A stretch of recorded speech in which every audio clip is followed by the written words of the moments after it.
Hello friends, your academic services private limited में आपका स्वागत है। हेलो फ्रेंड्स, पाइथन के इस सेशन में आपका स्वागत है जिसमें हम एडवांटेजेस पाइथन के क्या क्या है उसकी जानकारी लेने वाले हैं। मेरा नाम है वरिंदर सिंह। आइए शुरू करते हैं इसको।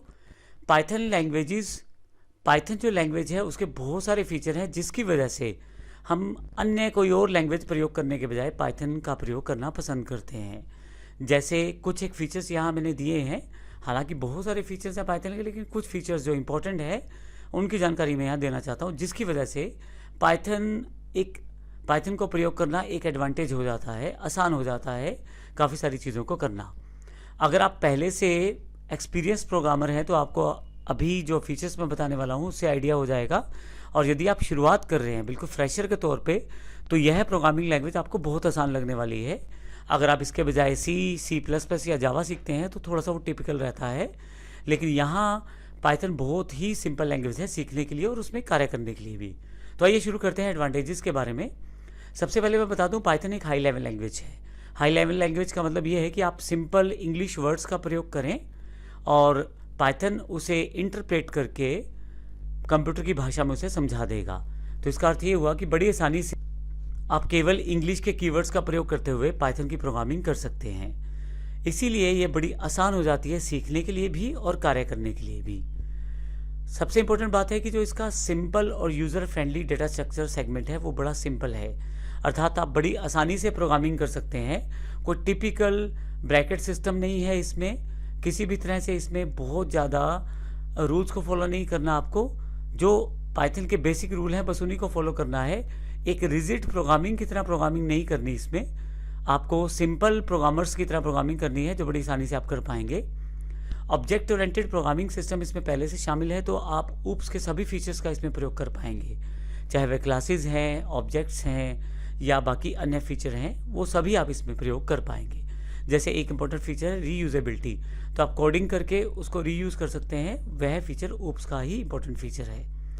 पाइथन एक पोर्टेबल लैंग्वेज है और इंटरेक्टिव लैंग्वेज है, और आप इनको डिफरेंट डिवाइसेस और डिफरेंट ऑपरेटिंग सिस्टम और डिफरेंट प्रोग्राम के साथ कार्य कर सकते हैं। पाइथन का important feature third party modules का अवेलेबल होना है। जब से पाइथन बना है तब से थर्ड पार्टी मॉड्यूल्स का इसको बहुत सारा बेनिफिट मिलता रहा है। तो आप पाइथन जो आप प्रोग्रामिंग करते हैं उसके बहुत सारे प्री क्रिएटेड मॉड्यूल्स आपको मिल जाते हैं, जिनका प्रयोग करके आप अपनी प्रोग्रामिंग को और आसान बना लेते हैं। पाइथन का एक इम्पॉर्टेंट पार्ट उसकी एक्सटेंसिव सपोर्ट लाइब्रेरीज भी हैं। पाइथन के बहुत सारे इनबिल्ट फंक्शंस हैं जो उसकी लाइब्रेरीज में इकट्ठे कर दिए गए हैं, जिसका प्रयोग करके आप पहले से बने हुए लाइब्रेरीज और उनके प्रोग्राम से अपनी प्रोग्रामिंग को बड़ी आसानी से कर सकते हैं और कॉम्प्लेक्स से कॉम्प्लेक्स प्रोग्राम को आसानी से बना सकते हैं। पाइथन का इम्पोर्टेंट होने का एक फीचर उसके ऑनलाइन फ्री रिसोर्सेज भी हैं। यह पाइथन एक ओपन सोर्स लैंग्वेज है, तो बहुत सारे डेवलपर्स या बहुत सारी कम्युनिटीज इस पर कार्य करती हैं, जिसकी वजह से आपको पाइथन प्रोग्रामिंग करते समय किसी भी तरह के क्वेश्चन का आंसर पहले से ही मिल जाएगा इनके ओपन प्लेटफॉर्म्स पे। इसके अलावा बहुत सारे प्रोग्रामिंग कोड्स पहले से बने बनाए मिल जाएंगे, बहुत सारे फीचर्स, बहुत सारे एग्जांपल्स मिल जाएंगे, तो आपके लिए पाइथन प्रोग्रामिंग और आसान हो जाती है।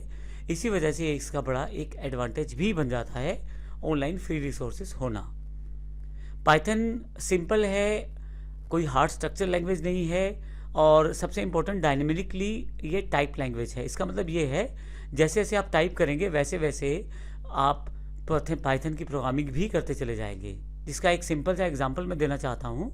यदि आप पहले से C++ या जावा कर चुके हैं तो आपको ध्यान होगा कि आपको लैंग्वेज में डेटा टाइप्स डिफाइन करनी पड़ती हैं और वेरिएबल्स को डिफाइन करना पड़ता है, जबकि पाइथन में जब आप वेरिएबल का नाम लिखते हैं और उसको वैल्यू असाइन करते हैं तो ऑटोमेटिकली वह वहीं पे क्रिएट हो जाता है, और जिस तरह की वैल्यू आप उसे असाइन करते हैं उस तरह की डेटा टाइप का वेरिएबल क्रिएट हो जाता है। पर्टिकुलरली आपको किसी भी डेटा टाइप को मेंशन करने की ज़रूरत नहीं रहती। डिफ़ॉल्ट पाइथन का स्ट्रक्चर ही कुछ इस तरह का है कि आप जिस तरह की वैल्यू देंगे उस तरह के वेरिएबल को वह खुद ही क्रिएट कर देगा और आप उसका प्रयोग कर सकते हैं।